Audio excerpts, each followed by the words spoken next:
Manyare Cheni Musu Akaja Abu Madadugu Belajini Malikona Ani Maliko Kankaufu Kawani Mandon Kasangani au Kanyamadali Shirifla TV Jakansofe Jumkanso Madonu Kabeni Bi Arabado Maskayo Kilitani Kini Sambafla Ani Mugonu Woroyi Niyansi Kitoye Uka Namanya Kafo Dubla Kaushala Dauli Bamano Koto Hukumukonana Niya Ansi Kitoye Anga Ladra Jumkanka Lala Kweti. Samaira Sanugu. Kon bashitila. Alhamdulillah. Bashitina. Allah kana bashiki. Amina ya Rabbi. Samaira amala me baje kulufu. Me maliko no fuka tasi maliko kanama. Tendo. Keren ni ala munu so maduno jemukan suganti ka jemukan mandi. Shirifla TV jabarani sanfe andu fuku barkada. Ka foko ni andu nganye anga bi araba so mada jemukan ale konnana. Odo. Lala Kweti. Ya foto mina tan me bela ni fulu kaka. Me ko de fu ni ya mekibi na bo mondulate. Adola to ya fla odo du na Karsara plus kadi dayo mo sonora de soro retiens ni kabino foko wal jumanda lala mawele ba mo shobarena et bismillah ma sababaru rusabena anga bi mawele mina kumada ma be foli di kan mo ma yana anga do baro kon madam sako in sokoma an sokoma kon basitila ma ka kene ay wa be shirif la tele jabaran sanfe sokoma daina akada ni ka se bi présenter kan mo la ka se ka famia soro ida identité la Bismillahirrahmanirrahim. Ma fo ko barkada ajarani ni yara so ni plateau kan bi so ko madina ni son jalen bado ni madame Sako Jeneba Yalkwe ni association Solidarité Avenir présidentielle mais le projet de mener spécialement un habit, un sourire. Donc, on a document voilà, nous initiatrice. Donc, Chérifla, Télésofla, Barabefo, Berwalin vraiment invitation Djarani. Djarani, libéré les babés, Ankara Moro, Chérifusman, Madame Aïdara, Kosabe, Téléso, Joram, Bala, Jamana, Kona, Massefolima. Il y a Kanba, Belebele, Kosabe. Djarani. On a donné remonte un peu longtemps parce que nous barakani ala kanina la imam Mamadou Diallo tout le monde ala kanina la donc le barakani on fait donc karamoko rapprocher donner vraiment du leader spirituel musulman enfin là mais on sort réunion là parce que on bika baraka projet d'appui aux initiatives d'un islam pacifique et tolérant donc nous chargé de communication karamoko approcher là Madara Dimas and Nabefo, Kaula Fo, Jarano Lilina. Dala Kweti, Niyo Dungani, Yankele Kafuguru Dabadala, Ola Kamyongla Jene Photo, Kanana Karamolo to Sidbefo. Akunu Wati na Kula Kweti, ko Asolomeka Sika, Neda Jaran Soma, Adarola, ko Jamaica na for Ako. I want a flavor fama, Karamolo to see the Kama Fuken Kono, Kavala Rasumalo Totimo, Sumega Lutibia, Mania de Flamand. Oh, that's what you do. Calara to share. General Lutibia, Lutibia, Mani Mama Retado. Yeah,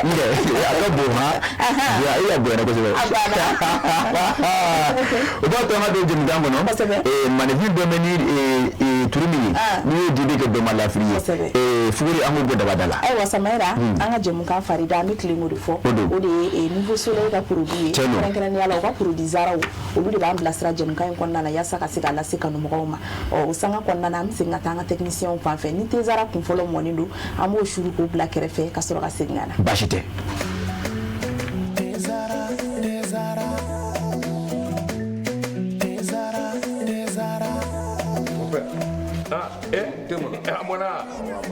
Gani dey abe me wuli fɛ kuma kan mon père Mali bɛɛ bɛ ni nɛnɛ bara ni infusé ka ji kala k'a kɛ te kan o nɛnɛ tiɲɛ la mon père mi ka ani n b'o kundo d'i ma Zara mon père an bɛɛ bɛ ko kelen na sa dɛ ni y'a kumaba ye ni dɔn surprise kelen ni dɔn abiya a mangani sisan kɔni ye teko da tezara tew ka te de a bi san bi saba bɔ ni tɛ wɛrɛ bɛ nin den u y'a dilan kura ye ka segin ka na n'a ye k'a kɛ nin goroko in kɔnɔ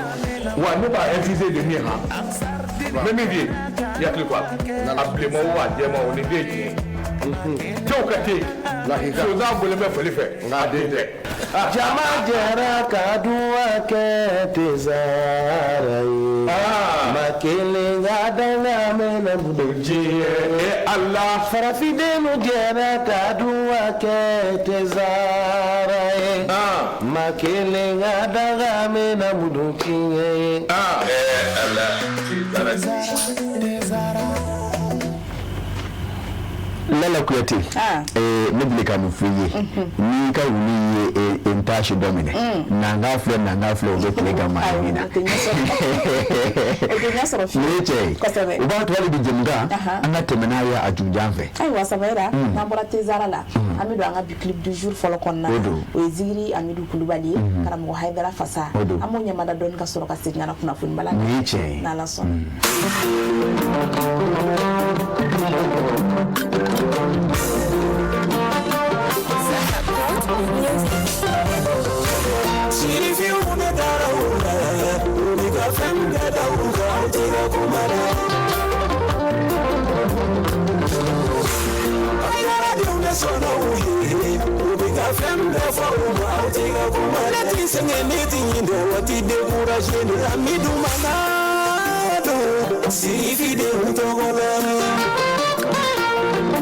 Savana tiede wakalo jate bifireke kelemana sabali bagabi wasadona ala de yafo kala farame sabali baguka noye chinye ala de bisi firuko au de bisi ni mageti se abada kaune ni bagudo kasabali yagosi bagudo kasabali imigada uka ani mimi ka fauma bijie kono ngalo tengalo ngalo mitiga da sirifi uka bijie kono ubise femina ubiso bagele na kaseto ayi jamato uko sabali mimi ka da haidara na de una kira kona shidi dugu kono safa nyogo bigada ninga bijie kono unatabe utika kuma unatabe utika minyara chinye aidara mi oro bijena wani saye chinye yabani mi oro bilara yeni wedine na imoge kira mamadu kadine na mega mogo yeta ula mama mogo yemi tanyogote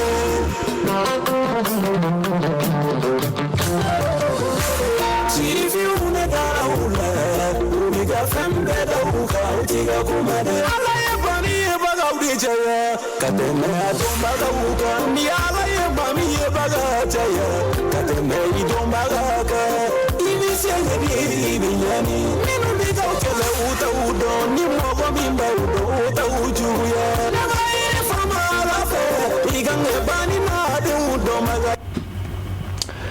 Lala Kuyate Samara sano mbele ka fuyo mo she de matiki ka mane vinde so obebe ngani aye ka kare fara mami no fe nyebere glo go tiki ka nyebere glo hibila kuma funa bala choka be chokodi Samara na fa la dala kula amanga kuna funa bala ndayele so ma amu dayele de amaro ka funi sanga en kwanna na ka ko korotolindo sega famia soro bi kuna funa ko taba odo o strate kala mi sorta Amota isorta Samaira pione uka kuluba ulu koni jabala kura soro kunu okurumo karli baro kera anga shifina ka ministry sofe afo nakadi jamana gouvernement ko tigi gali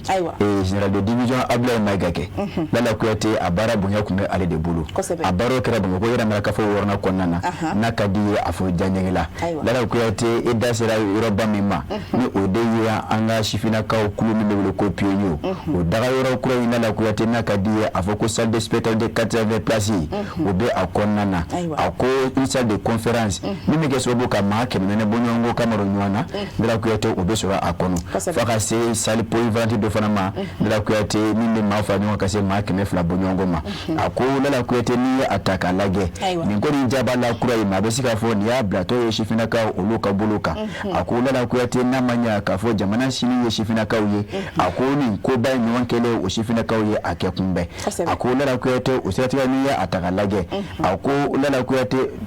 duguta janko be mamin kono etenya bulufe min ko abebe e ka janto o glanina o sigati ya ko eteni ataka lage janira ka o fe bare ni bunya bla de kunta me kadi mele jamana gouvernement o premier ministre ma la ko eteni akrafe jamana gouvernement ministre chama kumei na kadi afo chief na ka ministre afana kume keneka ote Abdul Kasim Ibrahima Fama yewa akoni ataka lage akoyere ngere afenze mera min ka odeye hectare so bonyonko ako na ko ete mabesi ka fo ni siyo ni wana bi akadoga mali jamana kono na kadi afo akadoga farafina gunka ako bo lela ko ete manyogo munu ndeni ateta oluko ako o chama be sura akonnana ako bo oluko kan o kama ko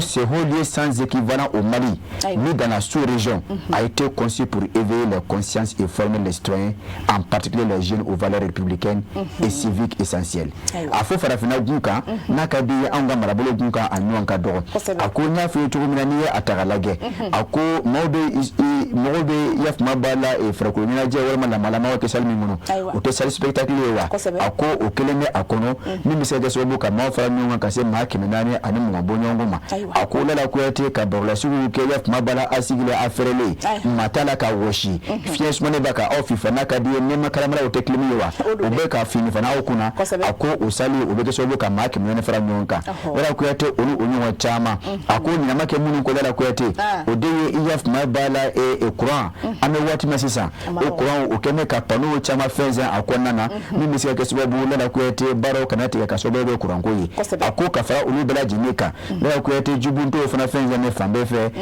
lala ko ete batterie lu chamu ulu fana be lala ko ete fakasi ko groupe électrogène do ni misika 500 kaverma wala sa kasiga baro bela jinika nywana courant ko gele kana masoro ako lala ko ete video surveillance do fana o choma akono ko yi akola kana buna kungawa ako mate mayini na ulafana jamanya na okene kayef mabala ferobla le sigisenga wala sa kasiga ngire ngoni ganyo ndanyo madai akonda la mikelo ne balade odeye kasiga shifina kaw ko duzu kumula mi jamana kami barola faso de ma baro ke to nyuma foka si nakadiye afo mali yanyuma ulu bara ke to yanyuma ka shifina kaw duzu kumni o barawla akola la ko yatimi betereke yakuba katlela alefana kumekeneka ka fara mali jamana misi chamaka akola la ko yate o ya yira kafo bara ande do hukumu kono ode male jamana yira ma hoya tuti ba o ye murwo keta aleka e hakilina uye ako abehi dana mai nani kono ode bi jamana nyama mu ban kuna no o biteleke jina darme asmi gota na jewla ako uluka yaf mabala bara o keta udu ako yira ko yate ngoni ma bisiga fo ni kibara dumaye tare bado wa aname anakumana na manya kafo e jamana sini ana asini masini ode shimna kawi ko ma bisiga fo ko la ko yate ni kunanga ke fasirifle anya salo kabo isori kono amara beni ya Traoré ali de ya fasila la kuyati ayiwa samara tetemeninga yere ya fachuko mina ni nyangu akadoka mali jamana kono ukata si farafina jamana weroma awo fasirike ba de ya fote kosebe ayiwa samara na isordla ami independanta na nyuta atalike nyana minima fen kella ka banga jamana konnana tege koninkera nyana minima fen jaguba chamana kerenkere ni ala siga so buguni ani ba mako faba konnala awo won belawa odo de ya go de mosumo fa na betawa aiwa samara beni kanu vende ni fana do kanu vende do kanu vendo na ni kanu venjuwe kosebe bela ko yati juguba fasiri nyata shaka Traoré ay kalam kala shu dabajila de shaka ko di ayen no blake ako angata bula hamo iyo to mewa ni yo me ay maki jiro na ode siga so mara bulu ako yi lala ko yati kamleni do kwani wole bela amo ka beni yaf mabla maraslo klewlon vla o tesiri don temene wa mena mi lala ko yati ayeme ka fo drogo o chama kume abulu drogo mi no o kama ko kush lala ko yati ako bara ngoni akera yaf mabala OCC abulu fra mesiga so ka ufi ulu de fela ko yati ako ni atagalage ako ngira sababu kasiga tiga da ni kamele go volenga ni mabesiga fo ako drogo chama kume abulu ako 16 boules de ce produit nanko mako kush ako ngira ko yati ni ya fa nyonga abise 8 kg manu o 8 kg shigiye ako kuna fona ya ka fola la ko yati ni ngoni nkera kasanga ni kuna fona di ne ma ko folo nunu mo ka yira ka fo ma fla sika ke munu na obala kala mala no ke yef ma bala duro ko folo na sika so ka ofi ako o me ani yef ma bala o sesi bulo fala mawo o kala mala mo bla senga shima ko rashiye ako captain Lassana Konate anaka chedu ta la ko ete o ko ni fla ka zo le ndali damine o gara subabu ka sika ta yef ma bala sena mo ne ka tiga da amakelinga ako kuma mna kelme mine ako tengilo o ko ni yesi diga fi anu ko wera yi ako o maso wala ko ete o ye fi anduru ako wala ko ete o ko ni o ye tiga da makelinga nga o sa ka sika sika so to nka ulu barka bonya ako wala ko ete ni ataralage na mbora sika so ka ofi amena ba mako ya faba kono ako marsko kleshiri ka duguja kle kono don shula ako wala ko ete ni ataralage ba mako ya fuma bala abulo frami fana beya ni obe aba il droite du me bangade ban wambulo ya mfange ko droite kini mbulo ya mfansa o ma esu ngulu nyagami an sun do fana ka deja ka e fana la gete akoni atagalaje iba kuma sali wala tanti akira sababu la gete ufa ka tuya da yaf mabara madoka ako tuya da uka la gete atara so mimbe taleke yaf mabala frakise do ni uka mako milis tramadoli akise bakile kenego ndo biora anikonondo 1989 comprimés de tramadol. Dans la qualité, à quoi fera au cas 1474 doses. Ako la kwete akoni ataka lage ako okoni teya da kamleni nga mana minno la kwete yaf mabala kapiteni yaf mabada ma tungara nana ka chedo kibarada okloka okoni fle yaf mabara ka wulu ke yaf mabara ka nyinu ke bumoko fanda na bila jenefe o fle ka tatiga da ni kamene ko volinka la kwete yaf mabala okoni ni ayira kafo madore ye aka dugutamine ale o fle yaf mabala anga garde kono anake la kwete bamana ko kumatewa ko ni suma nyina minna kibi sojoro akena fo asoma ka don fo mbale ku mawya akodon ayi yaf mabala fe mbla garde la ninga soka era nyini mala kwete ako ko ntara mina inta ya so nya fe chugo mina tramadole akiso chama de farme nyonga ka do duguta bora yongwana aiwa mala kwete nambura yamena bugonika ufi ako yifana mi beteleke OCS ubulo farala ako na kwete ofana somi so kamelo ndola ka fomi ngene ka yereke fire kelayi bugoni o garawuru cherila ako na kwete kamelo nyira atoka ode SDW ako ko abura kalana oda mandala ngana ayira ke fire fire layi ako ngala kwete kibara yira ka fo fere be kamelo ni bilo minte firiye otumu kunna na sire so teratiga daka ayira ka fo la kwete albi tramodole o no fetugula ko o kise keme saba o yera kamela ni ngulu kafara kushi o sachet bishiri anu woroka mila kwete akunga meka mingu ni sebe koro dogo akaduta boro dokono mila kwete kafara oka la vana tiamo la vana ka 261 francs CFA ko mina bulu o juli de CFA warla awo wabina ndone 261 wabiduru andondi ay ko ne wari jate ebe sola ay mo to fu dala kwete ha wa abu fofo ko nya wala kwete o no ngoni fe o yele blama ko fole ma kasika sika ka u to singa kala sa goni ka taga dikirti la ngoma ane minga ka ana oda aka la kwete alana kera ma to no ka ulula somo la kwete fasiri fle anya salo ka bokana bla kono kasana bi boli samara tete meninga ali biame folike kanyashi anga la kana bauma fanga se jugula o strategy fa ambe bo eni pana kono ba makuta anyo ta samara la kana ko bina kunka ayira ka fo hali bi bingani walu bi ka ke mi me talike kulukani sirala o kera sababu ye kasika chauffeur do remorque bolla kasika ali sebe koro jogi marfaxela kunu Lala Kouete, Ako l'axe Bamako Kolokane a connu un nouveau braquage à main armée dans la nuit du lundi au mardi 10 mars 2026. Lundi chou Kadougou Taratala, a Lala Kouete, Ako Mado Koni ni Marmafen Tchadjou Kume au boulot. Na Omasika Bougona Tigre. Ako Lala Kouete, Okoni Flako, Nyaki Kada, Mobile Badoka, Nozombugo, Ami Tenezana Nyonche. Ako Lala Kouete, Abi Kolokane au cercle de Konana, Mingra Subabu, Kasiga, Remorque, chauffeur d'Onika. Joni la kuyati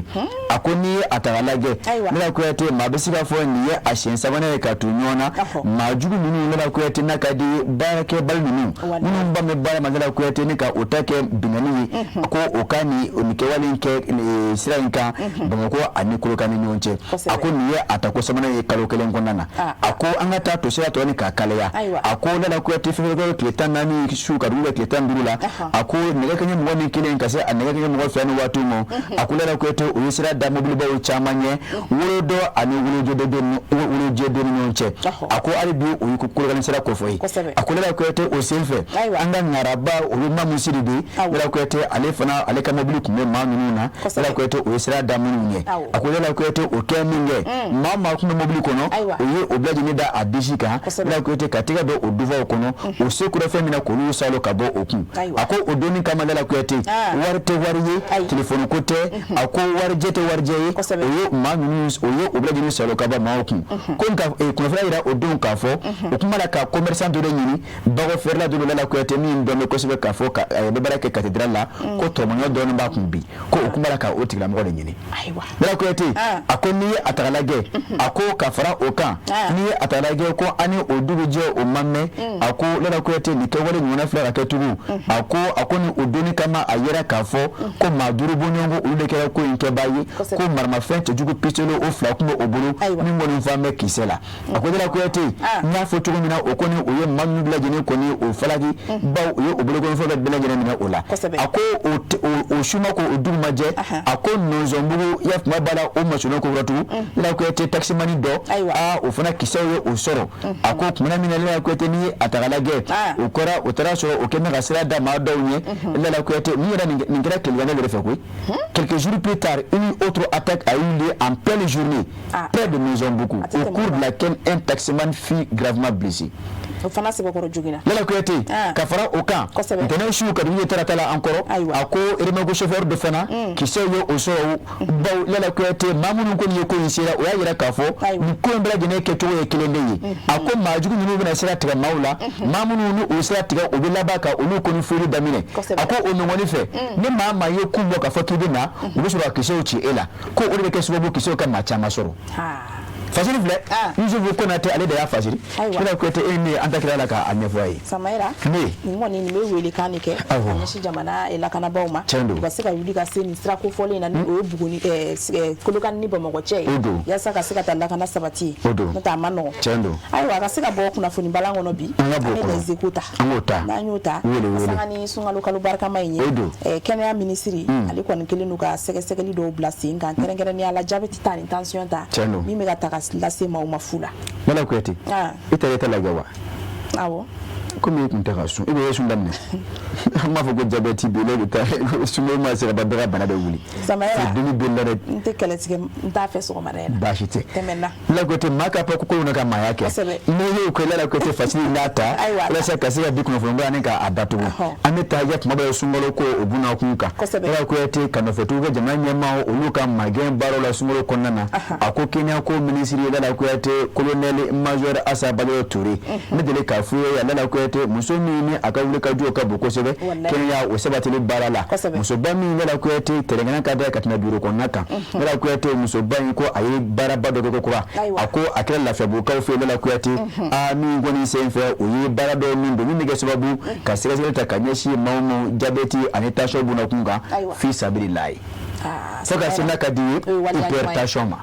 Nana Kuyate a ko n'i ye a taga lajɛ kɛwale a bɛ nɔfɛtu kɛ min na o de ye jamana ɲɛmaaw ka magɛn baaraw ye min bɛ kɛ o fɛ sunkaloba in kɔnɔna na walasa ka se ka dɛmɛ ta ka ɲɛsin maaw ma a ko o de hukumu kɔnɔna la Kuyate dala dumuni tɛmɛnen kɔfɛ a ko o kɔni filɛ ka nin kɛwale in ta ka ɲɛsin buna adamadenw ma Nana kokura walasa ka se ka taa o sɛgɛsɛgɛli k'o dɔn k'a fɔ bana min m'a ye o la Nana Kuyate Bamakɔ faaba kɔnɔna na nka minisiri ka sanga a ka cɛsiri a y'a yira k'a fɔ ko nin kɛwale a tɛna da Bamakɔ dɛ ko a n'a walankata Mali jamana fan 4 bɛɛ lajɛlen fɛ don a nataw la ako abega sababu kasi ga mawlara wi ila ko yate ni banami ni abeyi manivina ni ofra be obulo obu ta ko dema ako lara ko yate ni atagalage ako inatai abara ko abisa ke sababu lara ko yate kasi ga machama ko ni ko lu segaze ko ba salunta mbe ta ke ma bata ani durne ke wora bonyangola ulu gera sega duna ala galula ulu uchera ma baworo ani ma basa bani keme wora bonyango ulu gera sega duna fraula ako nyani atalaga kokura bara ngo ni fleka dossier na kokura la ko yate ana sega sababu kasi ga demeta kanyishi makoroma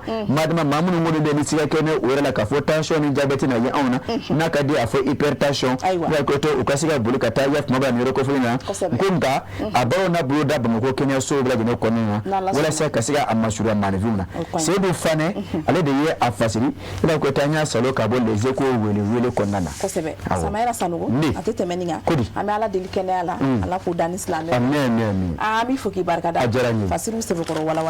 ama jigi aka fokan mo ye famia soro bi kuna fon ko tabulula ni sanga en konana wato amta segena fie bola bala ko yeti segena fie bo medele ka foyi wode be ko mo shuru kanja abaja de wa ke sababu ni fi photo ga non soro madama sumulu bani nambala amano kana nyina ka fo ni to mo ko ngado ko mabana ki flaina kana de baji chama mi kile kono wore fo de afam no ka kɛnɛya ani lafiya sabati bɛɛ lajɛlen farikolo la a ka di kojugu ni ne bi yan gɛrɛn baro bɛ ɲaga wa bɛɛ lajɛlen ɲɛda bɛ walawala n'u ye le min kaban dɔrɔn bɛɛ lajɛlen bɛ nisɔndiya ne ko jɔn de star yɛrɛ mais aw ka kuma ka ca sa ne de ye star ye ne ka di wa n bɛ dumuniw timiya ne de ye lɛzara ye ne ka di denmisɛnninw ye wa mɔgɔkɔrɔbaw kɛrɛbɛ tɛ k'aw to ne mini na a b'aw kolo sigi k'aw mɔdiya o de y'a to ne ka di denmisɛnninw ye kosɛbɛ aw yɛrɛ fɛ jumɛn de ka di ani jumɛn de bɛ n'an cɛɲa ne de don tomate concentré zara ne kelen pe dɔrɔn awɔ nka an bɛɛ de sari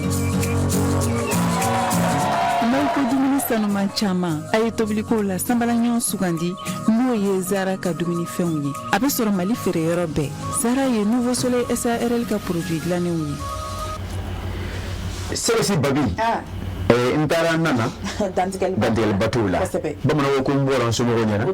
tɛ somasima bɔ madame Sakɔ e ni sɔgɔma kɔni baasi t'i la e bisimila ko kura an ka jɛmukan kɔnɔna na n y'a fɔ cogo min na ko un habit un sourire bamanankan na o kɔrɔ un habit un sourire fini kelen yɛlɛ kelen yɛlɛ in bɛ nisɔndiya de symboliser sabula n'i ye mɔgɔ dɔ sigilen mɔgɔ min hakili tɛ fɛn min na k'a b'a sɔrɔ n'i y'o d'o tigi ma je crois que a bɛ kɛ nisɔndiya ko ye donc fini kelen yɛlɛ kelen. Bala Kuyate o de b'a to an ka madame Sakɔ an ka ɲininkali ta ka s'a ma bawo a wele kun ye a se kun anw ma o de ye o un habit un sourire ye baara in a bɛ kɛ e bolo cogo di ani hakilina nana cogo de la. Alhamdulilayi hakilina nali bon n bɛ se k'a fɔ ko hinɛ b'a la sabula depuis n fitinima ala ye n sigiyɔrɔ bɛn n sigiyɔrɔ ma min tun ye quartier a bɛ fɔ ko sigida précaire a quartier tun tɛ quartier fɛnlenba ye i n'a fɔ faamaw ka yɔrɔw ni fɛnw donc n ye situation caman ye yɔrɔ la yen minnu ye a yira n na k'a fɔ ko vraiment gɛlɛya sugu dɔw bɛ yen fo ka se a dan ma donc n ɲinɛ commencera ka don dusu bɔ n bɛ se k'a fɔ ko nature yɛrɛ don depuis toujours mais aspect dɔ situation dɔw bɛ yen o ye a tɔ sinsin ye mɔgɔ dusukun kɔnɔ donc depuis o wagati o y'a sɔrɔ n ma furu den tɛ n bolo donc n y'a ŋaniya ka dɛmɛ lase n sigida mɔgɔw ma comme ala y'a kɛ ne kɔnna ka baara daminɛ joona ni mɔgɔw tun bɛ ɲɔgɔn dɔn minnu bɛ a fɛn ninnu ɲɔgɔn kɛ donc du coup a kun ka di n ye k'a dɛmɛ lase u ma mais malheureusement n ma se k'a kɛ o kuma donc comme u b'a fɔ ko il n'est jamais trop tard alhamdulilayi ɲinan sunkalo in na ka da n cɛ yɛrɛ n furucɛ yɛrɛ ka dɛmɛ kan an y'a décidé ka projet dɔ bila sen kan ni sunkalo in na ka se ka dɛmɛ lase mɔgɔw ma minnu na ka kan a bɛ fɔ kɛrɛnkɛrɛnyala yatimɛw donc k'u dɛmɛ ni fɛn ye fɛn min bɛ n yɛrɛ bolo ka sɔrɔ n ma bɔ ka taa dɛmɛ ɲini mɔgɔ fɛ fɔlɔ o de nana ni projet un sourire un habit un sourire ye donc n ko fini minnu bɛ n yɛrɛ bolo est ce que ni n y'olu ta k'olu fara ɲɔgɔn kan k'a dilan ka ɲa k'a di mɔgɔw ma a ɲɛci bɛ se ka kɛ minnu ye est ce que o tɛ kɛ nisɔndiya dɔ ye olu ma est ce que o tɛ kɛ dɛmɛ dɔ ye donc projet in nana o cogoya de la donc o b'a yira k'a fɔ e ka o baara senfɛ e na fini kɔrɔ de ta ka yala ni o ye k'o di yatimɛw ni falatɔw ma sɛnɛkɔrɔla na wa awɔ ni projet fɔlɔ ye initiative fɔlɔ ye o tɛna kɛ peut-être ka yala n'a ye parce que déjà n ye yɔrɔ dɔ ciblé n bɛna dɛmɛ lase minnu ma centre dɔ bɛ misala bɛ kabala kɔfɛ donc centre dɔ bɛ yen yɔrɔ la yen a directeur ye monsieur Youssouf Jakite a tɛ yeli kɛ donc ale hakilina sɔrɔ ka école dɔ dayɛlɛ ka fiɲɛtɔ denmisɛnninw fara ɲɔgɔn kan ka se ka dɛmɛ lase u ma kalan yɔrɔ fɛ a ka particularité yɛrɛ ye min ye a kɛlen bɛ ka denmisɛnnin minnu bɛ yeli kɛ ani denmisɛnnin minnu tɛ yeli kɛ olu de fara ɲɔgɔn kan u bɛ kalan kɛ école so yɛrɛ de don donc du coup ça permet fiɲɛtɔ ninnu na k'u insérer et a bɛ denmisɛnnin minnu bɛ yeli kɛ u bɛ commencer ka wuli ni makari ni mɔgɔ ninnu insertion n t'a dɔn n b'a fɔ cogo voilà adamadenya sinsin kɔnɔ k'a dɔn k'a fɔ ko ja ninnu fana bɛ ta mais n'u farala an kan an bɛɛ bɛ se ka kɛ fɛn kelenw kɛ ɲɔgɔn fɛ donc ale y'o hakilina sɔrɔ k'o bila sen kan donc centre min o mago bɛ dɛmɛ la n y'a wele téléphone na k'a fɔ a ɲɛna n bɛ fɛ ka nin dɛmɛ fɔlɔ min kɛ n kun ka di n ye ka dɛmɛ in lase a ka centre de ma n ko mais n ko fɛn kuraw tɛ dɛ ko ne généralen don dɔɔnin o la ko ko madame Sako ko ni ne tiɲɛ yɛrɛ yɛrɛ f'i ɲɛna est ce que e bɛ ka na dɛmɛ min lase an ma est ce que anw yɛrɛ mako t'o dɛmɛ de la nin wagati in na a bɛ komi ala ye tiɲɛw ma di parce que an mako bɛ nin yɛrɛ de la donc du coup pour montrer que an ye centre dɔ de choisi kɛrɛnkɛrɛnnenya la an bɛna dɛmɛ fɔlɔ lase yɔrɔ min ma mais n'o banna an bɛna centre répertorier orphelinaw b'a la gerebuw b'a la village reculés b'a la an bɛ se ka dɛmɛ lase mɔgɔ mako kɔni bɛ se ka s'a ma bɛ se ka lase olu ma cogo cogo o de ye projet in objectif ye. Dala sani ka kuma u b'a to ne ka madame Sako ɲininka u b'a yira k'a fɔ madame Sako yɛrɛ de sigila k'a ye k'a fɔ seli b'a la ka se nin waati in na mɔgɔw bɛ ka finiw san o denw ye donc nka dɔw bɛ yen se tɛ olu ye dɔw bɛ yen olu bɛ lahala dɔ la olu dɛmɛ fana ka kan donc o hinɛ de y'a to madame Sako fana wulila ka n'a hinɛ k'a yɛrɛ ye a ma tɛgɛ jɛ maa ye ka maa deli k'a fɔ a ɲininka kɛ na a yɛrɛ seko n'a dama yɛrɛ ye min ye fini kɔrɔ minnu b'a yɛrɛ bolo k'olu ta k'o lasago k'o ko donc ka t'o di ninnu ma o fana ka se ka musolɛni o seli don nka madame Sako ni maa min ko a b'i wele ka a ta fara i ta kan aw tigi bɛ sɔrɔ cogo di. awɔ an ye depuis a ko daminɛna an kun kɛlen bɛ ka numéro dɔ bila numéro min mɔgɔw bɛ se ka weleli k'a la n'a a dɛmɛ ɲɔgɔn bɛ minnu bolo n'u bɛ fɛ k'a di bisabilayi la u k'a lase an ma donc ne yɛrɛ ka numéro personnel bilalen don o kama o numéro ye 79 06 06 encore 56 79 06 06 encore 56 o ye 79 fu ani wɔɔrɔ tugun 56 Dala Kuyate an ka taa. Ayiwa madame Sako an bɛ fo ni hakilina in na kosɛbɛ an y'a k'a fɔ hakilina ɲuman don n'a sera ka san sɔrɔ a bɛ kɛ don n'a nataw la fɛn ɲumanba ye jamana kɔnɔ mais an bɛ fɛ k'a dɔn Samara Sanogo yala madame Sako bɛ fɛ ka dan fini dɔrɔn de ma dɛmɛ in na wa walima ni madame Sako ye fɛn wɛrɛw sɔrɔ minnu fana bɛ se ka kɛ dɛmɛ ye ko a bɛ nin tigiw nafa est ce que aw bolo fila jannen don k'o fana kɔnɔ. awɔ nin question diyara n ye kosɛbɛ ni mɔgɔ n'i bɛna fɛn dɔ daminɛ diyagoya i bɛ taga ni fɛn i bɛ taa ni hakilina dɔ de ye fɔlɔ mais n'i y'i sigi ka miiri situation dɔw yɛrɛ bɛ fɛn wɛrɛw bɔ a kɔnɔ minnu bɛ se ka hali nafa yɛrɛ bɛ bonya ka tɛmɛ hali y'a daminɛ ni fɛn initial min ye fini kɔni ye sutura ye fini ka ɲi Samara ye yɔrɔ dɔ fɔ a ka kuma yɛrɛ kɔnɔ tiɲɛ na seli yɛrɛ ye ɲɛkɔrɔla ko yɛrɛ de y'a to an y'a daminɛ ni sunkalo kɔnɔna na ka fara Layilatul Kadiri bonya kan donc ka se ka dɛmɛ lase mɔgɔw ma minnu sigilen tɛ n'a ye u hakilina ka tigɛ k'a fɔ ko seli don ne bɛna se ka fɛn dɔ don denw na sabula fini ninnu fana tɛ aussi o fini kolon fana tɛ fini faranenw tɛ parce que n'i ma ɲa k'i bɛ dɛmɛ kɛ mɔgɔ ye fana i k'a kɛ fɛn ye fɛn min b'a tigi nafa donc finiw don denmisɛnninw bɛ se ka min don seli la an denw ka selimafini kɔrɔw don u ka don dugu kɔnɔ taga fini kɔrɔw don minnu dɔgɔyara minnu ma kɔrɔ ka se tiɲɛ ma voilà an y'olu de bila disposition la donc du coup an mako bɛ se fɛn bɛɛ ma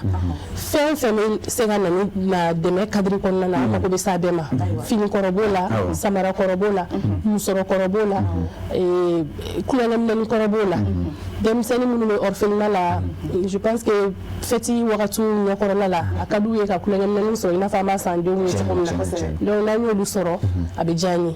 en tout cas an bɛ ka taga ni kɔrɔ base ye parce que o de ye ka fɛn ɲini mɔgɔ fɛ i m'a tigi bila dépenser la mais ni ŋaniya ɲuman ni ya kuwa las'an ma o yɛrɛ ka d'an ye n'a bɛɛ ye sabula o yɛrɛ dɛmɛ yɛrɛ kɔni ala a ka di ala yɛrɛ y'a ka kɛ cogo min na o y'o dɛmɛ ye donc n'an y'o sɔrɔ o bɛ diya an ye kosɛbɛ mais du coup ni min bɛ mɔgɔ min bolo fana ka sɔrɔ a bɔli tɛ k'a tigi ma basi ye o fana bienvenu don madame Sakɔ min fo k'i waleman dɔn ne y'a fɔ ne ko fini kɔrɔ tɛ bilen dɛ ni madame Sakɔ bɛ taa i b'o fara ɲini ko an yɛrɛ ka dɛmɛ bɛ ye madame Sakɔ ne y'o tɛ fara ɲɔgɔn kan wa u bɛ fara ɲɔgɔn kan voilà fo i bɛ taa kɔrɔlenw fara ɲɔgɔn kan u bɛ fara ɲɔgɔn kan parce que dɛmɛ in cɛ b'a la muso b'a la o tɛ wa cɛ b'a la muso b'a la cɛ b'a la muso b'a la denmisɛnnin b'a la maakɔrɔ b'a la o ka jɛ bɛɛ ye donc fini mana kɛ cogo o cogo donc a dɔnbaga bɛ sɔrɔ sabula a ka hakɛ to misaliyala yɛrɛ hali projet in sigili sen kan fana ko dɔ b'a kɔrɔ fana min histoire ye marqué kosɛbɛ o kɛra a mɛnna yɛrɛ n b'a tun bɛ dɔgɔjɔ kɛ dugudennin dɔ kɔnɔna na je sais plus exactement dugu min don a delila ka baro kɛ ɲɛ ko burusi kɔnɔnaw la ko réalitéw bɛ yen dɛ ko ma ɲinɛ ko yɛrɛ de bɛ yen k'ale tora sanni na ale ye muso dɔ ye a den bamunen b'a kɔ la fini min bɛ tafe kelen min bɛ siri a yɛrɛ la ka kɛ tafe o tafe kelen de kelen bɛ bamunen ye den na ani den fila bɛɛ la tellement que don fini t'a la donc vraiment o histoire ye ne marqué kosɛbɛ kosɛbɛ ne y'a ye k'a fɔ vraiment ni dɛsɛ tɛ ni fantanya niveau dɔ tɛ a ma nɔgɔn nin ka se ka kɛ an musow tafe kelen y'an siri yɛrɛ bɛ baara ye kuma tɛ k'a fɔ ko ka den siri donc k'a yira k'a fɔ ko dɛmɛ in nafa bɛ se bɛɛ de ma i bɛ taa sɔrɔ mɔgɔ dɔw bɛ yen nin fɛn ninnu bɛ diya u ye kojugu a fini ninnu n'i y'a n'a musokɔrɔba kunda n'i y'a complet n'a langanani n'a a babini da ɲɔgɔn kan k'a lasago ka ɲa k'a bila manani kɔnɔ k'a da di mɔgɔ ma je crois k'a bɛ cadeau bɔ a da sera dugudenni ma sisan donc an bɛ fɛ ka dɔn ni ala ye nɔgɔya kɛ a bɛ fɛ ka dɛmɛ ye a bɛ fɛ k'a walankata ka taa Mali région la n'ala sɔnna ma ala ye dɛmɛ kɛ a ka d'an ye k'a walankata ka taa Mali fan bɛɛ surtout dogodogoni kɔnɔnaw yɛrɛ la parce que hali y'a fɔ ko Segu ye faba ye mais Segu dugu dɔw bɛ yen vraiment olu yɛrɛ ma deli ka hɛrɛ yɛrɛ u ɲɛ la donc gɛlɛya bɛ yen donc a ka d'an ye ka se olu de ma minnu mako kɔni b'a la vraiment voilà bi madame Sakɔ k'i fo k'i waleman dɔn an yɛrɛ baarakɛɲɔgɔn muso tɛ wa Jibi Sakɔ yɔrɔ n'an bɛ Jibi fo kosɛbɛ k'a waleman dɔn Jibi tɛmɛna plateau in kan an bɛ o don hali bi k'a fɔ nɛgɛjurusira min kɔni bɛ yen ne la ko tɛ n'i b'a fɛ ka madame Sakɔ a bolo ma fara tagama nɔgɔ ba kelen man ca nka Lara Kuyate a bɛ k'a fɔ min don a ko seli b'a la ka se mɛlɛkun kabiri fila bɛ ka se sɔɔni an bɛna don sa ɲaga kɔnɔ den minnu fa dɔw baw bɛ yen ni se b'olu ye olu bɛ taa fini kura min sɔrɔ kɔrɔ sɔn ka di o denw ma ale de sigila k'a ye k'a fɔ den dɔw bɛ yen orphelinats kɔnɔ den dɔw bɛ yen minnu tiɲɛna yelen ala kɛ mɛ ka olu lajarabi ni yelibaliya ye se tɛ o ye Lara Kuyate olu lasago yɔrɔ dɔ la misala ale ko ale n'a a se kɛ fini kɔrɔ min m'a sɔrɔ ale bolo ani min ma ale sɔrɔ ka boloma fara ni o ye fini ni sabaraw la ani fɛn wɛrɛ ka taa k'a d'olu ma o la ni maa min ye 79 06 06 56 ni y'o wele a ka ca la e ni madame Sakɔ a bɛ ɲɔgɔn sɔrɔ madame Sakɔ yɔrɔ min ye baara in kɔni e y'a fɔ cogo min na nin da ta siɲɛ fɔlɔ yɛrɛ parce que a bɛna fɔ e mina baara in na mais ne de b'a fɛ k'a dɔn mɔgɔw k'a dɔn o tɛ bon n bɛ se k'a fɔ ko nin t'a a tako fɔlɔ ye parce que bɛɛ bɛ dɛmɛ kɛ i i ka se la i sigida la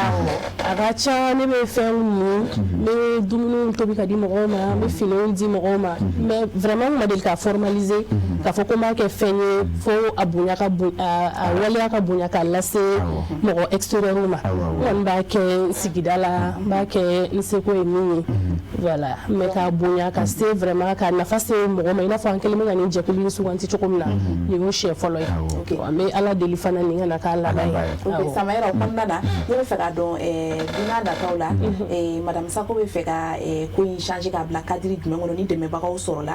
yaasa sanga ni waati a ka se ka nin baara in kɛ komi baara min don baara ɲumanba don a nafa ka bon. Awɔ pour le moment initiative personnelle don mais ni a fɔra ko initiative personnelle mɔgɔ kelen tɛ se dɛ ne kɔni ne de bɛ nin ko in ɲɛma sinon mɔgɔ bɛ ne kɔ vraiment olu fanga ka bon ni ne yɛrɛ ye. A bɛ n lamɛn dɔɔni i ye Jibi tɔgɔ fɔ c'est vrai Jibi ye ne furucɛ ye Jibi kan ka fo parce que ale de ye vraiment fanga donna ka wuli ka bila sen kan nin sunkalo kalo yɛrɛ kɔnɔ mais foli belebeleba yɛrɛ o ye ne cɛw ale bɛ bɔ yen yɛrɛ k'a daminɛ e yɛrɛ la a bɔra ne presse muso de ye mɛri ye ne ka furu siri don na ko ne ma ko jɛnɛba yaliko ko ne k'i furu siri Mali bɛɛ de ma ko ni furula Jibi Sako ma dɔrɔn ko i furulen Mali bɛɛ ma Mali bɛɛ bɛ ye tiɲɛ mais journaliste kunda yɛrɛ vraiment kuma tɛ ne da depuis nin ko in daminɛna fo bi ne cɛw mobilisé len don ne kɔ an bɛ k'a kɛ wari tɛ sanu tɛ foyi tɛ mais u wulilen don u sen kan n'i y'a ye ne yɛrɛ ye nin plateau barikama in sɔrɔ sɔgɔmada in na a bonya belebele base ye n kɔrɔkɛ ye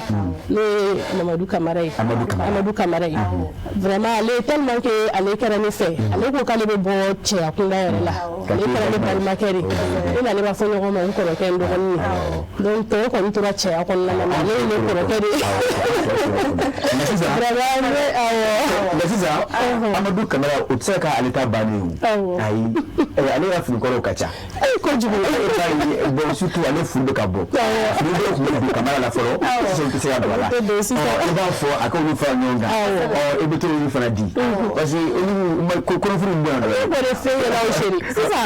ala kɔni ta kɔni ma se fɔli ma wa olu ka don ka ban olu ka dɛmɛ don su fara tile kan olu de bɛ k'a ɲɛnabɔ yɛrɛ olu de bɛ ne kɔ o de kelen bɛ ka fanga don ne la k'a fɔ ko ne nin ko in bila sen kan ne tɛ mɔgɔ kelen tɛ se parce que c'est vrai a tun bɛ se ka ɲɛ sɔrɔ mais a tun bɛ se ka sumaya n bɛ ka occasion min sɔrɔ ka n'aw ka plateau ninnu kan ka ɲɛfɔ dɛmɛ ka di fana mais mɔgɔ bɛ fɛn dɛmɛ i ye fɛn min faamu nin ɲɛfɔli ninnu b'a to mɔgɔw k'a faamu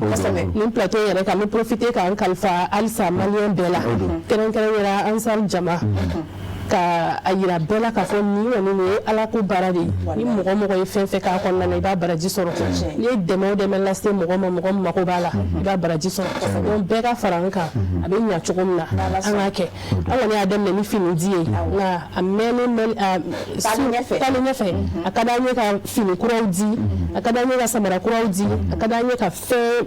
kulonkɛminɛnw di kura fara kɔrɔlen kan fɛn fɛn kɔni bɛ se ka balo yɛrɛ a bɛɛ b'a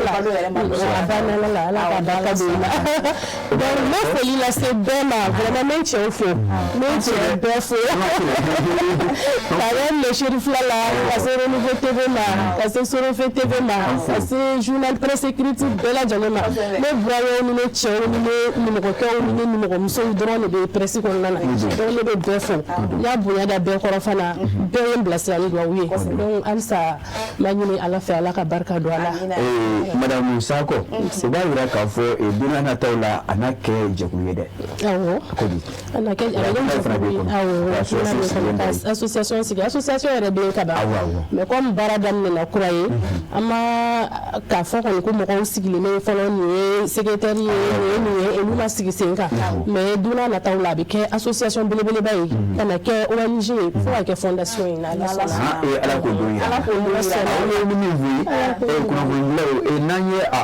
n'an y'an kan lele n'a ye a bɛ kɛ fondation ni ne taara min spécifier fana an bɛ fɛ ka association min fana sigi sen kan a association bɛna bɔ association tɔw cadre la dɔɔni i n'a fɔ association généralement an b'a ye an b'a fɔ ko objectif ka pour le développement bara bébé au projet autour là donc nous on peut faire à quel fait nous amé association sigi les jekulu ye jama mun fara la ɲɔgɔn kan mais amé programme le dan yɛrɛ ma il a faut ni zena nya programme que un habit un sourire après ça avec une chaussure un sourire voilà mais c'est la sourire fallait amba quel programme kɔnɔna na kalo sabado dan yɛrɛ ma ko collectif kɛ ko baaraw kɛ o bɛ b'a couleur même na wagati don san laban wagati la a ka di denmisɛnninw ye ka couleur minnu sɔrɔ ka couleur kɛ n'a ye o wagati kɛrɛnkɛrɛnnenw bɛ yen seliw ɲɛkɔrɔlaw la finiw de jɔyɔrɔ ka bon kosɛbɛ école ta la saki ni voilà kit scolaire olu de nafa ka bon fête ɲɛkɔrɔlaw la sogo ni balo o ka di mɔgɔw ye donc an kɔni bɛ fɛ k'an ka dɛmɛ lase nin bɛɛ de ma awɔ Lala Kuyate o b'a to ne bɛ sun na madame Soko bɛ sun na o b'a to an ka fiɲɛ dɔɔni ma n senkɔrɔ ne yɛrɛ bɛ sun na baasi tɛ ayiwa a to ne ka pan a tigi bolo dɛ n ta in panna ne ka pan a tigi bolo dɛ n ta in panna ne tun t'a dɔn i bɛ madame Sako fara ale y'a ta fo ka bɛ sun na ayiwa baasi tɛ komi e tun bɛ taa télévision fan fɛ an ka tile 10 jours filanan zikiri ka di ko na de o tɛ wa i b'o tɛ an ta kɛnɛya jɛmukan kan fɔlɔ conséquence du diabète awɔ an ka ta kɛnɛya an bɛ o lajɛ ka sɔrɔ an bɛ ka jɛmukan kun cɛ n'Ala sɔnna awɔ waleɲumandɔ aw minnu matarafalen don Sherifila Jabaramuso la sanga ani wagati aw bisimila dɔgɔtɔrɔw ko jamukan kɛnɛ kan jamukan min n'a sigira sen kan ka sanga ni sunkalo la hɔrɔmakalo ye walasa ka aw kunnafoni ka aw la faamuya bana minnu ni an y'u faamuya k'u tamasiyɛnw dɔn ka baara kɛ ni u kunbɛcogoyaw ye a ka ca la an ka kɛnɛyaw olu sabatiko ɲuman an b'o sɔrɔ sunkalo in kɔnɔ ni ka labanna ka an ka sun don doncogo ɲuman na ka sɔrɔ a ma kɛ ni kɔlɔlɔ ye an ka kɛnɛyaw ma a bɛ o sira kan bi jamukan bɛna ɲɛfɔli kɛ aw ye fɛn min kan a nafa ka bon kosɛbɛ a bɛ ɲini an fɛ a faamuyalen kɔfɛ an bɛɛ lajɛlen ka baara kɛ n'a ye walasa an ka kɛnɛya olu bɛ se ka sabati. Jabɛti kɔlɔlɔ bɛ se ka kɛ sababu ye ka farikolo yɔrɔ caman tiɲɛ. A bɛ se ka mɔgɔ kɛ fiɲɛtɔ ye n'a ma furakɛ ka ɲɛ. A bɛ se ka na ni ɛrɛndimi ye n'o ye insuffisance rénale ye. AVC n'o ye fari fankelen faga ye. Ni jabɛti bɛ la a bɛ se k'o lateliya. A k'a dɔn k'a fɔ jabɛti kɔlɔlɔ bɛ se ka kɛ sababu ye ka joli siraw fɛnɛ geren fo ka taa se ka joli bɔn sen na. Ka aw ladɔnniya k'a fɔ jabɛti problème bɛɛ lajɛlen ye dusukun ani joli sira ye. N'i ye farikolo ta k'a lajɛ a b'i n'a fɔ i ye robinet turu yɔrɔ dɔ la ka filɛri kɛ k'a kori. Ji bɛ bɔ robinet na ni ka taa filɛri kɔrɔ diɲɛ don o don walasa ka filɛri ninnu sɔn ka ɲɛ o bɛ kɛ sababu ye filɛri ninnu bɛ. Lala Kuyate n'i y'a ta k'a lajɛ i b'a ye k'a fɔ mansimafɛn baaraw don an ka kɛnɛya jɛmukan bilama a b'a fɛ ka sɔsɔ dɔɔni nka o tɛ baasi ye n'i y'a ta k'a lajɛ don bɛɛ ɲɛna o man ca o b'a to Lala Kuyate an bɛ foli daga se bɛɛ lajɛlen ma nin waati min na n dɔgɔnin ne ko sugu mana se bɛɛ lajɛlen bɛ sukaro sɔngɔ di kɔrɔkɛw ma nka yɔrɔ Sanogo ale bɛ commune 6 tribunal la n dɔgɔnin don nka bi ye sukaro tile 22 ye a ma ban fɔlɔ a ma fɛn foyi la a ma sukaro di a ma malo di hali k'an wele k'an fɔ a ma kɛ aya Samayɛla sunkalo ma kuncɛ fɔlɔ baasi tɛ se ka kɛ yani sunkalo ma kuncɛ dɔgɔnin ka sukaro sɔngɔ bi min bɛ dumuni bɛɛ a bɛ tila k'an deli an ko mayonnaise furu waati na ka komisi tribunal bɛɛ lajɛlen baarakɛlaw fa cogoya la o b'a to madame Sako waati jɛmukan b'a la ka se jɔyɔrɔ ma i ko k'i bɛna dɛmɛ kɛ dɛmɛ in b'a fɛ ka kɛ don jumɛn a ye cogo di. question in diyara n ye kosɛbɛ sabula an bɛ fɛ ka nin dɛmɛ in yɛrɛ kɛrɛnkɛrɛnnenya kɛ cogo min na a bɛna fɛn caman makari caman b'a kɔnɔ parce que an y'a fɔ cogo min na an ye denmisɛnnin non voyants de sélectionner donc an tɛna kɛ k'a fɔ k'an bɛ taa finiw don mana la dɔrɔn ka taa d'u ma ten dɔrɔn k'a fɔ ko a y'aw débrouiller aw yɛrɛ ye vraiment an bɛ fɛ ka contact humain yɛrɛ de créer ni denmisɛnnin ninnu ye an bɛ taa centre la parce que au départ ne yɛrɛ tun y'a décidé n k'an b'a bɛɛ don sachet jɛmani kɔnɔ k'a bɛɛ kɛ kelen kelen k'a bila nka an nana ye k'a fɔ n bɛna bɛɛ fara ɲɔgɔn kan an bɛ taa n'an taara an bɛ denmisɛnnin kelen bɛɛ la kelen ka saki da yɛlɛ fini min bɛ don min na k'o ta k'o don la n yɛrɛ bolo b'a don la ka gɛrɛ ɲɔgɔnna créer quoi parce que n'i taara fɛn di jicogo dɔ la surtout mɔgɔ minnu tɛ yeli kɛ yɛrɛ en sorti a bɛ mɔgɔw ɲɔgɔn yɛrɛ la wa a tɛ gɛrɛ na kelen donc vraiment an bɛ fɛ k'o kɛ o cogoya de la an bɛ taa ni denmisɛnnin ninnu bɛ wagati yɛrɛ de kɛ ɲɔgɔn kan an bɛ fini ninnu dayɛlɛ ka bɛɛ ta don i la mais directeur yɛrɛ y'a fɔ ɲɛna ko denmisɛnnin non voyants bɛ taga 100 hakɛya la mais ko centre yɛrɛ école bɛɛ bɛ école 200 bɔ mais ko tɔw bɛ yeli kɛ donc ko priorité kɔni ye denmisɛnnin minnu tɛ yeli kɛ mais ko n'u y'a sɔrɔ bɛɛ ye ko a bɛ diya u ye ni ala sɔnna ma denmisɛnnin bɛɛ b'a sɔrɔ fana alhamdulilah yɛrɛ y'a kuma n'i y'a mɛn k'i bɛ dɔ fɔ basi dɔ la o y'a sɔrɔ ɲɛgɛnji b'i da tiɲɛ na pour un départ ne tun bɛ ka taga ni min ye ka na ye bi ne bɛ min na n b'a fɔ ko alhamdulilah rabil alamina mais u b'a fɔ bamanankan na ko jumɛn tɛ juru sɔrɔ san kɔ voilà vraiment nin ko wala de fini minnu bɛ n yɛrɛ tɛgɛ kɔrɔ ko n b'a di mɔgɔw ma dɛmɛ bɔra a kɔrɔ a ka bon hakili ma yɔrɔ presse dɛmɛ kɔni t'o fɔ olu ta y'u ka ko ye mais a kuma lasera partage ni information diw fɛ mɔgɔw ye a ye minnu y'u ka dɛmɛw kɛ ka ban o dɛmɛw yɛrɛ ma kɛ fini kɔrɔw ye u ma kɛ fini faralenw ye u ma kɛ fɛn kɔrɔw ye vraiment opérateur économique dɔ bɛ yen commerçant don ale ye yuguyugu bali d'an ma madame Evelyne Jacques fana ale fana ye fini ba d'an ma k'an ka fara an bolo kan bon n yɛrɛ balimamuso n dalen bɛ min kan vraiment ko in daminɛ ale ko ne bɛ bɔ yɔrɔ o yɔrɔ a bɛ se k'a fɔ kɔni ko peut-être nin ye kɔlɔlɔ bɛ nin bɛ ta mais ne fana bɛ bɔ a ye fini ni samara di a ka don hakili ma ka bɔrɔ fa joli samara ani bɔrɔ fa joli fini vraiment n b'a fɔ nin yɔrɔ in na i y'a mɛn ko i bɛ ko kɛ ni balimaw ni somɔgɔw y'i kɔ n'olu kɔkɔrɔma don tɔw ta mana na kɔfɛ a bɛ mɔgɔ nimisi wasa kosɛbɛ n b'a fɔ ko alhamdulilah rabbil alamin n ye nin ko in daminɛ mais ma nimisa a la n bɛ bɛɛ fo n bɛ bɛɛ lajɛlen fo Nana Kuyate an b'a fɔ madame Sako ye an yɛrɛ ka dɛmɛ tɛ kɔtigɛ ni ala sɔnna ma an y'a kalifa setigi ala la Nana Kuyate maa yɛrɛ ɲumantigiw ani olu tɛ ban janko jamana in kɔnɔ o sigilen bɛ k'a lajɛ ni a kɛ bɛ ka nɛgɛjuru sira min bila ni ala sɔnna ma maaw na tila ni k'a fini fana Nana Kuyate a gɛrɛsɛgɛ ma don min na n da m'a la k'a fɔ a m'o sɔrɔ dɔw hakili n'a a ka ɲi kosɛbɛ nka Nana Kuyate i ka sabakɔrɔ dɔw b'u fara ka fini kɔrɔw kan parce que aw kuma bɛɛ jeliw aw bɛ kɔɲɔ na fini kɔrɔw ni sabakɔrɔ caman b'i bolo a kɛ n tɛ bɛ kuma min yɛrɛ a kɛ n tɛ bɛ kuma in dɔrɔn tɛ n'a fɔra ka ban a bɛ faamu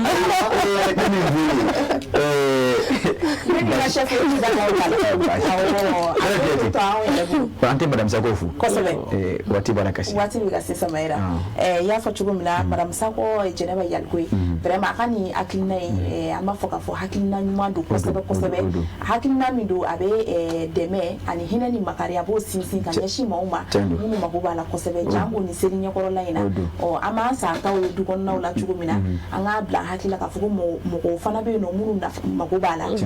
an ta minnu b'an bolo yen ka minnu bɛ se ka don ko k'o fara ka Samayira minnu bɛ se ka don parce que n'i bɛ fɛn di mɔgɔ ma fana kana daga bɔ i da la ka taa don a tigi da la an k'a kɛ fɛnw ye minnu bɛ se ka don fɛn ɲumanw n'a bɛ se k'u nafa an b'olu fara ɲɔgɔn kan ka madame Sako magɛn n'a ye yaasa a ka dɛmɛ a laɲini o bɛ se ka sabati o siratigɛ la an bɛ madame Sako fo kosɛbɛ a nana wele jaabi sɔgɔmada in na a diyara n ye ka dugawu k'a ye a ka hakilina ye halisa ala k'a sabati min nɔfɛ hakilina in kɔnɔna na halisa ala k'o d'a ma k'a furucɛ ɲuman yɛrɛ fo ni o ye Jibi Sako ye a n'a baarakɛɲɔgɔn bɛɛ lajɛlen ka foli bɛ nin kɛnɛ in kan Amadu Kamara yɛrɛ fo ale min ni madame Sako ka ɲɔgɔn ye latigɛ bi o siratigɛ fɛ Samayira an b'an kanubaga bɛɛ lajɛlen fo Mali kɔnɔ Mali kɔ kan fɛn fɛn kun sigilen n'o ka jɛmukan ɲɛmada nin sanga in kɔnɔna na an b'u fo k'a fɔ ni maa min bɛ fɛ ka madame Sako lasɔrɔ hali ni anw yɛrɛ lasɔrɔ a dɔw la ni madame Sako ni maa bɛ fɛ ka dɛmɛ kɛ dɔrɔmɛ kelen man dɔgɔ n'i sera ka Samayira Sanogo sɔrɔ walima ka Lala Kuyate sɔrɔ i ni madame Sako bɛ ɲɔgɔn ye sisan madame Sako e tun b'a fɛ ka dakuruɲɛ laban fɔ jumɛn fɔ e de a ka ɲi wa bon dakuruɲɛ laban kɔni n bɛ foli kɛ n b'aw fo k'aw barika da vraiment que i ɲɛna émission diyara nisɔndiya ni yɛlɛma kɔtigɛ a kɔnɔ ani Cani Baraji n bɛ bɛɛ fo halisa k'a fɔ fana ko lasɔrɔliko la comme numéro ye 1 ye a bɛ se ka kɛ ni min ye ne wele n'o ma ne sɔrɔ o tigi kana décourager téléso ninnu kelen bɛɛ fana bɛ se ka kɛ minɛnw lase yɔrɔ ye n'a sera yan n kɔrɔkɛ sira fɛ n bɛ se k'a lasɔrɔ n'a sera Advance TV la jibi bɛ se k'a lase n ma n'a sera Renouveau la n b'a lasɔrɔ n'a sera yɔrɔ la vraiment ni mɔgɔ journaliste kunda kɔni n'a sera mɔgɔ ma ne b'a sɔrɔ awɔ Ala sɔnna ma Nana ne kɔni nin ko in jɛlen don ni maa min ye Madame Sakɔ wele 79 06 06 56 ni m'a lasɔrɔ sa n'i b'a fɛ ka wari de ci i bɛ ne wele n ka numéro la 70 25 18 10 n'i b'a fɛ ka finikɔrɔ ci i bɛ la wele donc ko in jɛlen o cogo la o la an b'a fara ɲɔgɔn kan bɛɛ dɔgɔtɔrɔya ta ye Madame Sakɔ wele numéro sɔrɔ ni finikɔrɔ b'i bolo i bɛ la wele nka ni wari b'i bolo i bɛ ne wele n ka numéro la ne ka téléphone tɛ fa kuma si dɛmɛ in sira fɛ an ka sinsin wariko kan k'a yira k'a fɔ ko wariko tɛ mais a y'a fɔ cogo min na bɛɛ b'a dɔn ko bɛɛ bɛ munumunu a bɛ taga n'o tɛ donc hali ni wari tɛ fini par exemple ni fini nana di ko ka di mɔgɔw ma an b'a kori donc hali n'an ye safinɛ sɔrɔ n'an ye eau de javel sɔrɔ n'an ye safinɛmugu sɔrɔ bɛɛ b'a nafa fɛn kɔni bɛ se ka kɛ dɛmɛ hali mana minnu a bɛ se ka kɛ mana minnu kɔnɔ n'an y'a sɔrɔ a bɛɛ b'an ranger k'a yira k'a fɔ warimugu yɛrɛ ko tɛ mais fɛn wari bɛ se ka don fɛn na ka baara in ɲa a bɛɛ ɲɛci b'an bolo Mali kɔnɔ o fana b'a to an ka aw bɛɛ lajɛlen fo Mali kɔnɔ ani Maliko kan ka sanga ni bi arabadonya marikaw tile ani kelen sanba fila ani 26 ye ka yira k'a fɔ sɔgɔma don jɛmu kan an sera ka min fara ɲɔgɔn kan ka bɛn ni waati ye o de bɛna nin ma ka se ko kora kala la kuyate fo se ka se babi a ka cɛsiri ni wuli ka jɔ jɛmukan kɔnɔ ɲinatɛ kɛ an ka ma wele yɛrɛ kɔnɔ o de Madame Sakɔ ɲama de jɛnɛba jɛrɛ baasi tɛ an b'a fɔ ka wale ɲuman fɔ sew an bɛ tɛmɛ de fɔ bon Mali bon ina muso na amuro kene ka ni ne do kan fi ba la pièce ti sabara wa on va faire pour que je me la de foka do me do Mali ko na ani Mali ko kan ti na mun muzi me kan nyama da ya kuma bala shirba te jagan sofe ka yira ka fo la ko yati kana nya draman tra ko ko amma fo ka ba ma place dara afo jangan ya asige me kan lage wati na ko atefo ko ni ma fi ay ñoo fam ay ñoo fam ay dara ñoo fam na ko ana dara fi ala bana ba place mo ba fi dara to awo Ousmane Kane fo ni kuma ko ni korodo Ousmane Kane ba fo ni ya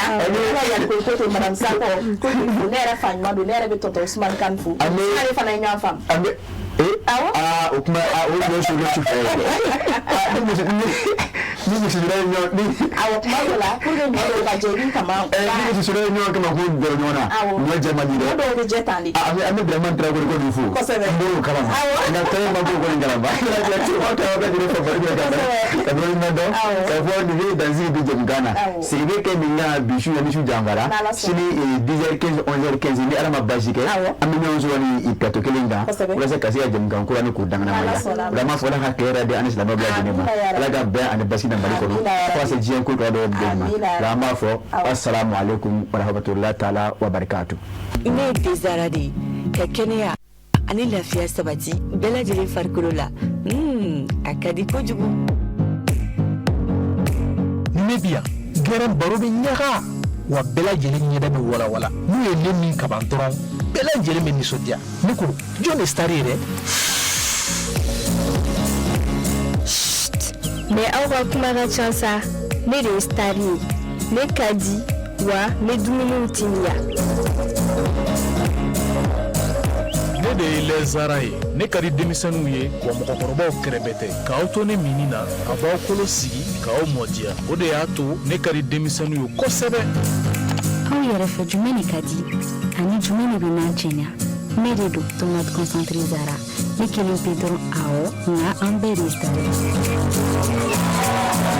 n'aw ka dumuni sanuman caman a ye tobiliko la sanbalaɲɔgɔn sugandi n'o ye Zara ka dumunifɛnw ye a bɛ sɔrɔ Mali feereyɔrɔ bɛɛ Zara ye Nouveau Soleil SARL ka produit dilannenw ye